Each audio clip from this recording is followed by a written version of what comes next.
కోరిన వారి కొంగు బంగారం కొడవటంచ శ్రీ లక్ష్మీ నరసింహస్వామి నిష్ఠతో నమ్మికొల్చిన భక్తుల కష్టాలు తీర్చడం స్వామివారి ప్రత్యేకత. ప్రతి ఏటా స్వామివారి బ్రహ్మోత్సవాలు వారం రోజుల పాటు అత్యంత వైభవంగా జరుగుతాయి. ఈ నెల 19న మొదలైన జాతర 27వ తేదీతో ముగుస్తుంది. వందల ఏళ్ల చరిత్ర కలిగిన కొడవటంచ క్షేత్ర చరిత్రపై ప్రత్యేక కథనం.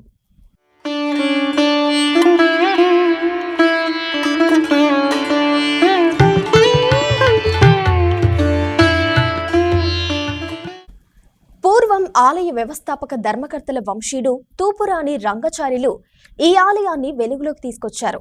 రంగాచార్యులు ఒకరోజు ఆలయ ప్రాంతంలోని చేదబావిలో నీరు తోడుతుండగా అందులో లక్ష్మీ నరసింహస్వామి ప్రతిమ దొరికింది. తర్వాత ఆయనకు స్వామివారు కలలో కనిపించి తాను చేదబావి సమీపంలో శిలా విగ్రహం రూపంలో వెలిసినట్లు చెబుతాడు. రంగాచార్యులు ఆ ప్రాంతంలో ఎంత వెతికినా స్వామివారి ప్రతిమ కనిపించలేదు.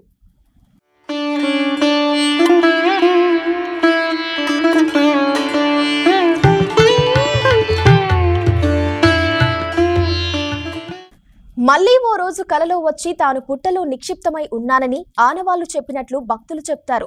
దీంతో పుట్ట వద్దకు వెళ్లి కొడవలి సహాయంతో పెకిలించగా స్వామివారి విగ్రహం బయటపడింది. విగ్రహం తాకడంతో కొడవలి వంగిపోయింది.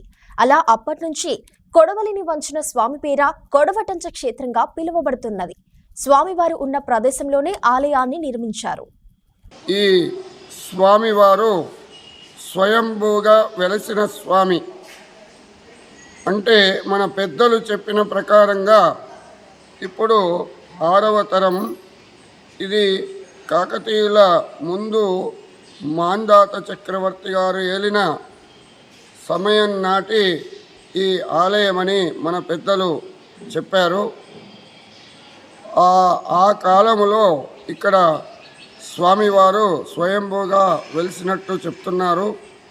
మా 6వ తరం తాతగారు, వారి పేరు కూడా తూపురాణి రంగాచార్య గారి స్వప్నంలో పలాని జాగలో నేను ఇట్లా గడ్డలాగా ఉంటుంది, ఆ గడ్డ దగ్గర నీవు తవ్వితే అక్కడ నేను ఉంటాను, దాన్ని బయటికి తీసి ప్రతిష్ఠించి నిత్యవిధి పూజలు చేయాలి నువ్వు అని వారి స్వప్నంలో చెప్పడం జరిగిందని చెప్పారు పెద్దలు. అట్లాగే మా తాతగారైనటువంటి రంగాచల్ల గారు వచ్చి సుమారు ఎన్ని సంవత్సరాలు మాంధాత కాలము అంటే పెద్దలు చెప్పిన ప్రకారం ఒక 600 సంవత్సరాలు అని చెప్తున్నారు. ఆ గడ్డ దగ్గర మా తాతగారు ఒక కత్తితోటి ఆ గడ్డను తవ్వుతుంటే అది ఇట్లా వంకర అయింది.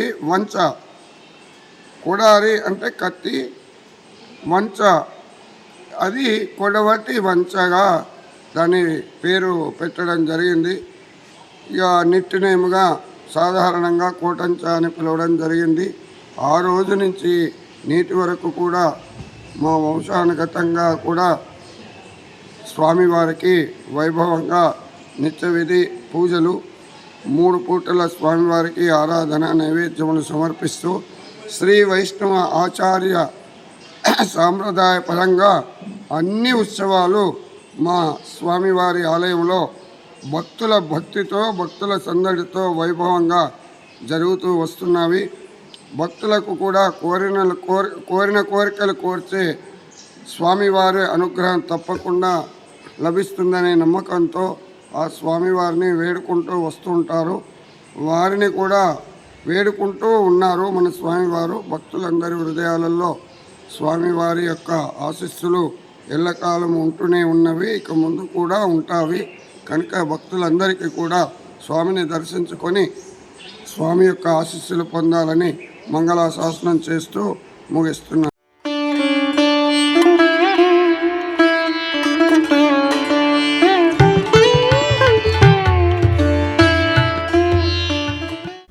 మానసిక వ్యాధులతో బాధపడే వారు స్వామివారిని కొలిస్తే వ్యాధులు మటుమాయమైతాయని భక్తుల నమ్మకం. సంతానం లేని వారు 40 రోజుల పాటు ఉదయం, సాయంత్రం స్వామివారిని దర్శించుకొని సాంబ్రాణి పొగ వేసుకుంటే సంతానం కలుగుతుందని భక్తులు నమ్ముతూ ఉంటారు. ప్రస్తుతం నిత్య పూజలతో కొడవటంచ క్షేత్రం కలకలలాడుతున్నది. కోరికలు నెరవేరిన భక్తులు స్వామివారికి ఏనుగు, మేక, గుర్రం, ప్రభబండ్లు కట్టి ఆలయం చుట్టూ ప్రదక్షిణలు చేసి బోనాలతో మొక్కులు చెల్లించుకుంటారు.